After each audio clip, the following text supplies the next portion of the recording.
अस्सलाम वालेकुम। सियाने कहते भी जिमीदारा जड़ा ना बड़ा बाबरकत काम आ। ये तो अल्लाह की रहमत आ, अल्लाह की बरकत आ। ये जिमीदारां दे नाल ना देख लो कई घरां दा चूल्हा चलदा ते जिमीदारे दे काम च बहुत ही बरकत आ। ते अज असी कमाद की गोडी करांदे पे सी ते कमाद की जड़ी पहली फसल सी वो कटाई हो गई सी माशाअल्लाह।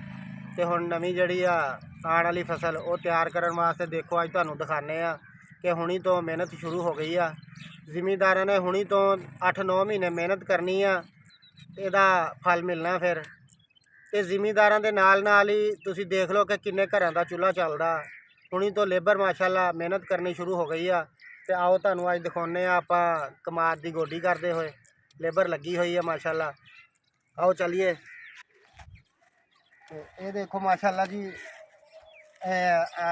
दिखाओ ज़रा भाई नूं, लेबर लगी हुई है माशाअल्लाह, काम कर रही है, गोडी शुरू आ। लियाओ इधर ज़रा हुण मेरे हाल। ते ए देखो कि कमाद की फसल जिहड़ी ना ये तकरीबन 9 तो 10 महीने की फसल आ। ते इहदी हुण गोडी इस वास्ते कीती जा रही है कि जिहड़ा मोटा कमाद सीगा इहदी जदों कटाई होई तो ज़मीन ना काफ़ी सख्त हो गई। तो उस तो बाद जिहड़ा वा गुल्ली ने अख नहीं पट्टी।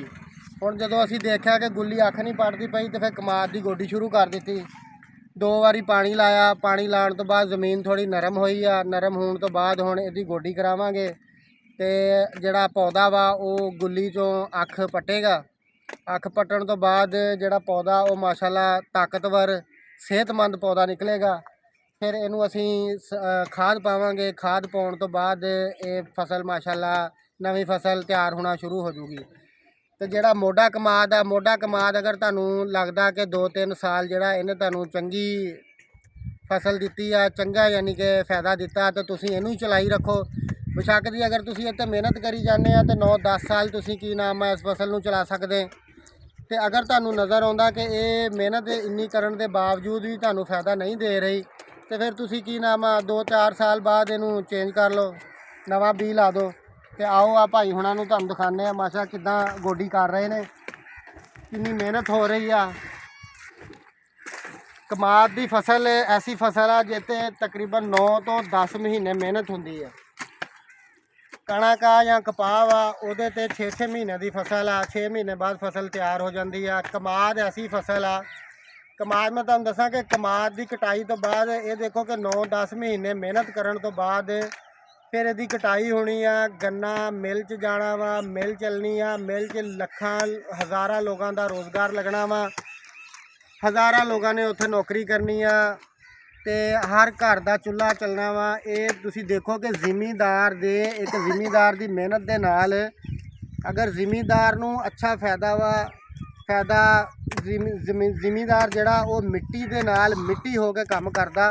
ते ये ज़मीन जिहड़ी ना एक मां वा, ये मिट्टी दे नाल सियाणे कहंदे भी मिट्टी ना मिट्टी हो जाओ ते रब तुहानूं फायदा दिंदा। ये तो रब की रहमत आ। रब इस रोज़ी च बड़ी बरकत आ। काम दुनिया ते 2 ही आ जिहदे च बरकत आ, एक हैगा जानवर का माल डंगर का तो दूजा हैगा जिमीदारे का। ये किसानी बारे कोई बंदा दसदा नहीं तुहानूं।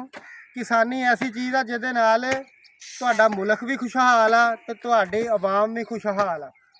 इधर दिखाओ ज़रा भाई नूं, देखो मेहनत हो रही है। मिट्टी ना मिट्टी होवोगे तो कुछ फ़ायदा पाओगे। अल्लाह पाक जिमीदार नूं हिम्मत देवे, उन्होंने तौफीक देवे कि वो मेहनत करे। मेहनत करेगा तो ये साडे मुल्क की भी खुशहाली आ, मुल्क भी खुशहाल होएगा तो आवाम भी खुशहाल होएगी। तो अज माशाअल्लाह कमाद की गोडी कर रहे थे, मैं क्या थोड़ा वीलॉग बना लीए गोडी बारे भी, कमाद के बारे भी थोड़ा पता होना चाहिए आवाम नूं कि हुण नवीं फसल जिहड़ी आ उधरों कणकां भी तैयार ने।